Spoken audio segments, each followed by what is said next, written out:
ಪ್ರವಾದಿ ಎಜೆಕಿಯೇಲನ ಗ್ರಂಥದಿಂದ ವಾಚನ. ಅಧ್ಯಾಯ 34, ವಚನಗಳು 1ರಿಂದ 11ರವರೆಗೆ. ಸರ್ವೇಶ್ವರ ಸ್ವಾಮಿ ಈ ವಾಣಿಯನ್ನು ನನಗೆ ದಯಪಾಲಿಸಿದರು. ನರಪುತ್ರನೇ, ಇಸ್ರಾಯೇಲ್ ಎಂಬ ಮಂದೆಯ ಕುರುಬರಿಗೆ ವಿರುದ್ಧ ಈ ದೈವೋಕ್ತಿಯನ್ನು ಪ್ರವಚನ ರೂಪವಾಗಿ ನುಡಿ.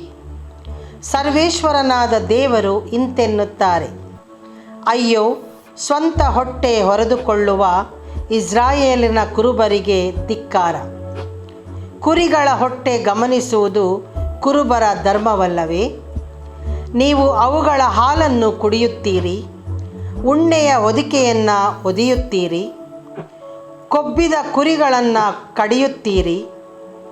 ಆದರೆ ಕುರಿಗಳನ್ನು ಮೇಯಿಸುವುದಿಲ್ಲ, ಅಂಗಗಳನ್ನು ಕಟ್ಟಲಿಲ್ಲ, ದಾರಿ ತಪ್ಪಿದವುಗಳನ್ನು ಮಂದೆಗೆ ಸೇರಿಸಲಿಲ್ಲ, ತಪ್ಪಿಸಿಕೊಂಡವುಗಳನ್ನು ಹುಡುಕಲಿಲ್ಲ. ಅವುಗಳನ್ನು ಹಿಂಸೆ ಬಲಾತ್ಕಾರಗಳಿಂದ ಆಳುತ್ತಾ ಬಂದಿದ್ದೀರಿ. ಕುರಿಗಾಹಿಗಳು ಇರಲಿಲ್ಲವಾದುದರಿಂದ ಅವು ಚದುರಿ ಹೋದವು. ದಿಕ್ಕಾಪಾಲಾಗಿ ಕಾಡಿನ ಸಕಲ ಮೃಗಗಳಿಗೆ ತುತ್ತಾದವು. ನನ್ನ ಕುರಿಗಳು ಮಲೆನಾಡಿನಲ್ಲೆಲ್ಲ ಎತ್ತರವಾದ ಪ್ರತಿಯೊಂದು ಬೆಟ್ಟದ ಮೇಲೆ ಅಲೆದಾಡಿದವು. ಹೌದು, ನನ್ನ ಕುರಿಗಳು ಭೂಮಂಡಲದಲ್ಲೆಲ್ಲ ಚದುರಿ ಹೋದವು. ಯಾರೂ ಅವುಗಳ ಹಿಂದೆ ಹೋಗಿ ಹುಡುಕಲಿಲ್ಲ. ಕುರುಬರೇ, ಸರ್ವೇಶ್ವರನ ಮಾತನ್ನು ಕೇಳಿರಿ. ಸರ್ವೇಶ್ವರನಾದ ದೇವರು ಇಂತೆನ್ನುತ್ತಾರೆ: ಅಯ್ಯೋ, ನನ್ನ ಕುರಿಗಳು ಕೊಳ್ಳೆಯಾದವು, ಕಾಡಿನ ಸಕಲ ಮೃಗಗಳಿಗೆ ತುತ್ತಾದವು. ಕುರುಬರೇ ಇರಲಿಲ್ಲ, ನನ್ನ ಕುರುಬರು ನನ್ನ ಕುರಿಗಳನ್ನು ಹುಡುಕಲಿಲ್ಲ.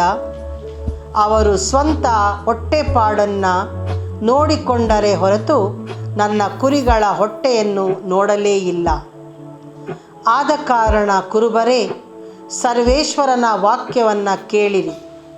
ಸರ್ವೇಶ್ವರನಾದ ದೇವರು ಇಂತೆನ್ನುತ್ತಾರೆ: ಅಕ್ಕಟ, ನನ್ನ ಜೀವದಾಣೆ, ನಾನು ಆ ಕುರಿಗಾಹಿಗಳಿಗೆ ವಿರುದ್ಧವಾಗಿದ್ದೇನೆ. ಅವರು ನನ್ನ ಕುರಿಗಳ ಲೆಕ್ಕವನ್ನು ನನಗೆ ಒಪ್ಪಿಸಬೇಕು. ನನ್ನ ಕುರಿ ಮೇಯಿಸುವ ಕೆಲಸದಿಂದ ಅವರನ್ನು ತೆಗೆದು ಬಿಡುವೆನು. ಆ ಕುರುಬರು ಇನ್ನು ಸ್ವಂತ ಹೊಟ್ಟೆಯನ್ನು ತುಂಬಿಸಿಕೊಳ್ಳರು. ನನ್ನ ಕುರಿಗಳು ಆಹಾರವಾಗಿ ಅವರ ಬಾಯಿಗೆ ಬೀಳದಂತೆ ಅವುಗಳನ್ನು ರಕ್ಷಿಸುವೆನು. ಸರ್ವೇಶ್ವರನಾದ ದೇವರು ಇಂತೆನ್ನುತ್ತಾರೆ: ಆಹಾ, ನಾನೇ ನನ್ನ ಕುರಿಗಳನ್ನು ಹಿಂಬಾಲಿಸಿ ಹುಡುಕುವೆನು. ಪ್ರಭುವಿನ ವಾಕ್ಯವಿದು. ದೇವರಿಗೆ ಕೃತಜ್ಞತೆ ಸಲ್ಲಲಿ. ಕೀರ್ತನೆ ಶ್ಲೋಕ. ಪ್ರಭು ಕುರಿಗಾಹಿಯಾಗಿರಲು ನನಗೆ ಕುಂದು ಕೊರತೆಗಳಿಲ್ಲಿಯವು ಎನಗೆ. ಪ್ರಭು ಕುರಿಗಾಹಿಯಾಗಿರಲು ನನಗೆ ಕುಂದು ಕೊರತೆಗಳಿಲ್ಲಿಯವು ಎನಗೆ. ಪ್ರಭು ಕುರಿಗಾಹಿಯಾಗಿರಲು ನನಗೆ ಕುಂದು ಕೊರತೆಗಳಿಲ್ಲಿಯವು ಎನಗೆ.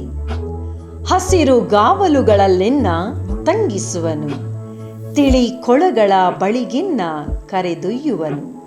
ಪುನಶ್ಚೇತನಗೊಳಿಸುವನು ನನ್ನ ಪ್ರಾಣವನಾಥ. ಶ್ಲೋಕ. ಪ್ರಭು ಕುರಿಗಾಹಿಯಾಗಿರಲು ನನಗೆ ಕುಂದು ಕೊರತೆಗಳಿಲ್ಲಿಯವು ಎನಗೆ. ಸನ್ಮಾರ್ಗದಲ್ಲಿ ನಡೆಸುವೆನು ತನ್ನ ನಾಮ ನಿಮಿತ್ತ. ಕಾರ್ಗತ್ತಲ ಕಣಿವೆಯಲ್ಲಿ ನಾ ನಡೆವಾಗಲು ಅಂಜೆನು ಕೇಡಿಗೆ. ನಿನ್ನ ಕುರಿಗೋಲು ಊರುಗೋಲು ಧೈರ್ಯವನ್ನು ತರುವುದೆನಗೆ. ಕಾಣನೆಂದಿಗೂ ನಾ ದಿಗಿಲನು, ನೀನಿರಲು ನನ್ನೊಂದಿಗೆ. ಶ್ಲೋಕ. ಪ್ರಭು ಕುರಿಗಾಹಿಯಾಗಿರಲು ನನಗೆ ಕುಂದು ಕೊರತೆಗಳಿಲ್ಲಿಯವು ಎನಗೆ. ಸಜ್ಜುಗೊಳಿಸುವೆ ನೀ ಶತ್ರುಗಳ ಕಣ್ಮುಂದೆಯೇ ನನ್ನ ಗೌತಣವನು. ಹಚ್ಚುವೆ ತಲೆಗೆ ತೈಲವನು, ತುಂಬಿ ತುಳುಕಿಸುವೆನು ಪಾನ ಪಾತ್ರೆಯನು. ಶುಭ ಶಾಂತಿಯಿಂದ ನಾ ಬಾಳುವೆ ಜೀವಮಾನವೆಲ್ಲ. ದೇವ ಮಂದಿರದಲ್ಲಿ ನಾ ವಾಸಿಸುವೆ ಚಿರಕಾಲವೆಲ್ಲ. ಶ್ಲೋಕ. ಪ್ರಭು ಕುರಿಗಾಹಿಯಾಗಿರಲು ನನಗೆ ಕುಂದು ಕೊರತೆಗಳಿಲ್ಲಿಯವು ಎನಗೆ. ಘೋಷಣೆ. Alleluia, alleluia. ನಿನ್ನ ಮಾರ್ಗವನ್ನು ಪ್ರಭು ನನಗೆ ತೋರಿಸು, ಸನ್ಮಾರ್ಗದಲ್ಲಿ ದೇವ ಎನ್ನ ಮುನ್ನಡೆಸು. ಅಲೆಲೂಯ. ಸಂತ ಮತ್ತಾಯರು ಬರೆದ ಪವಿತ್ರ ಶುಭ ಸಂದೇಶದಿಂದ ವಾಚನ, ಅಧ್ಯಾಯ 20 ವಚನಗಳು 1-16. ಆ ಕಾಲದಲ್ಲಿ ಯೇಸು ತಮ್ಮ ಶಿಷ್ಯರಿಗೆ ಈ ಸಾಮತೆಯನ್ನು ಹೇಳಿದರು. ಸ್ವರ್ಗ ಸಾಮ್ರಾಜ್ಯವು ಹೀಗಿದೆ. ಒಬ್ಬ ಯಜಮಾನನಿಗೆ ಒಂದು ದ್ರಾಕ್ಷಿ ತೋಟವಿತ್ತು. ಅದರಲ್ಲಿ ಕೆಲಸ ಮಾಡುವುದಕ್ಕೆ ಕೂಲಿಗಾರರನ್ನು ಗೊತ್ತು ಮಾಡಲು ಅವನು ಬೆಳಗಿನ ಜಾವದಲ್ಲೇ ಹೊರಟ. ಆಳಿಗೆ ಒಂದು ಬೆಳ್ಳಿ ನಾಣ್ಯದಂತೆ ದಿನಕೂಲಿಯನ್ನು ಮಾತಾಡಿ ತೋಟಕ್ಕೆ ಕಳುಹಿಸಿದ. ಸುಮಾರು ಬೆಳಿಗ್ಗೆ 9 ಗಂಟೆಗೆ ಅವನು ಪುನಃ ಸಂತೆ ಬೀದಿಯ ಕಡೆ ಹೋದ. ಕೆಲಸವಿಲ್ಲದೆ ಸುಮ್ಮನೆ ನಿಂತುಕೊಂಡಿದ್ದ ಕೆಲವು ಕೂಲಿಗಾರರನ್ನು ಅಲ್ಲಿ ಕಂಡ. ನೀವು ನನ್ನ ದ್ರಾಕ್ಷಿ ತೋಟಕ್ಕೆ ಹೋಗಿರಿ, ನ್ಯಾಯವಾದ ಕೂಲಿಯನ್ನು ನಿಮಗೆ ಕೊಡುತ್ತೇನೆ ಎಂದ. ಅವರು ಹೋದರು. ಬಳಿಕ ಸುಮಾರು 12 ಗಂಟೆಗೊಮ್ಮೆ ಮತ್ತು 3 ಗಂಟೆಗೊಮ್ಮೆ ಹೋಗಿ ಇನ್ನೂ ಕೆಲವರನ್ನು ಕೆಲಸಕ್ಕೆ ಕಳುಹಿಸಿದ.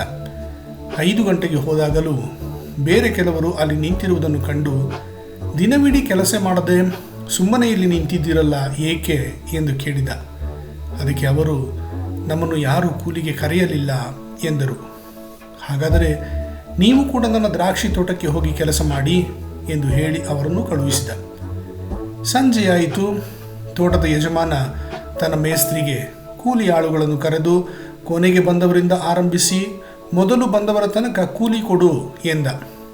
ಅದರಂತೆ 5 ಗಂಟೆಗೆ ಗೊತ್ತು ಮಾಡಿದವರು ಬಂದಾಗ ಒಬ್ಬೊಬ್ಬನಿಗೆ ಒಂದೊಂದು ಬೆಳ್ಳಿ ನಾಣ್ಯ ಸಿಕ್ಕಿತು. ಮೊದಲು ಗೊತ್ತು ಮಾಡಿದವರು ತಮ್ಮ ಸರದಿ ಬಂದಾಗ ತಮಗೆ ಹೆಚ್ಚು ಸಿಗುವುದೆಂದು ಭಾವಿಸಿದರು. ಆದರೆ ಅವರಿಗೂ ಒಂದೊಂದೇ ಬೆಳ್ಳಿ ನಾಣ್ಯ ದೊರಕಿತು. ಅದನ್ನು ತೆಗೆದುಕೊಂಡಾಗ ಅವರು ಧಣಿಯ ವಿರುದ್ಧ ಗೊಣಗಲಾರಂಭಿಸಿದರು.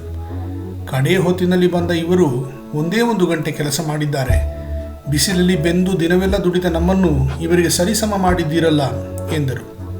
ಅದಕ್ಕೆ ಯಜಮಾನ ಅವರಲ್ಲಿ ಒಬ್ಬನಿಗೆ, ಅಯ್ಯ, ನಿನಗೆ ನಾನು ಅನ್ಯಾಯ ಮಾಡಿಲ್ಲ. ದಿನಕ್ಕೊಂದು ಬೆಳ್ಳಿ ನಾಣ್ಯದಂತೆ ನೀನು ನನ್ನೊಡನೆ ಒಪ್ಪಂದ ಮಾಡಿಕೊಳ್ಳಲಿಲ್ಲವೇ? ನಿನ್ನ ಕೂಲಿ ಏನೋ ಅದನ್ನು ತೆಗೆದುಕೊಂಡು ಹೋಗು. ನಿನಗೆ ಕೊಟ್ಟಷ್ಟನ್ನು ಈ ಕಟ್ಟ ಕಡೆಯವನಿಗೂ ಕೊಡುವುದು ನನ್ನ ಇಷ್ಟ. ನನ್ನದನ್ನು ನನ್ನಿಷ್ಟಾನುಸಾರ ಕೊಡುವ ಹಕ್ಕು ನನಗೆ ಇಲ್ಲವೇ? ನನ್ನ ಔದಾರ್ಯವನ್ನು ಕಂಡು ನಿನಗೇಕೆ ಹೊಟ್ಟೆಯುರಿ ಎಂದ. ಹೀಗೆ ಕಡೆಯವರು ಮೊದಲಿನವರಾಗುವರು, ಮೊದಲಿನವರು ಕಡೆಯವರಾಗುವರು ಎಂದು ಯೇಸು ಬೋಧಿಸಿದರು. ಪ್ರಭುವಿನ ಶುಭ ಸಂದೇಶ. ಕ್ರಿಸ್ತರೇ ನಿಮಗೆ ಸ್ತುತಿ ಸಲ್ಲಲಿ.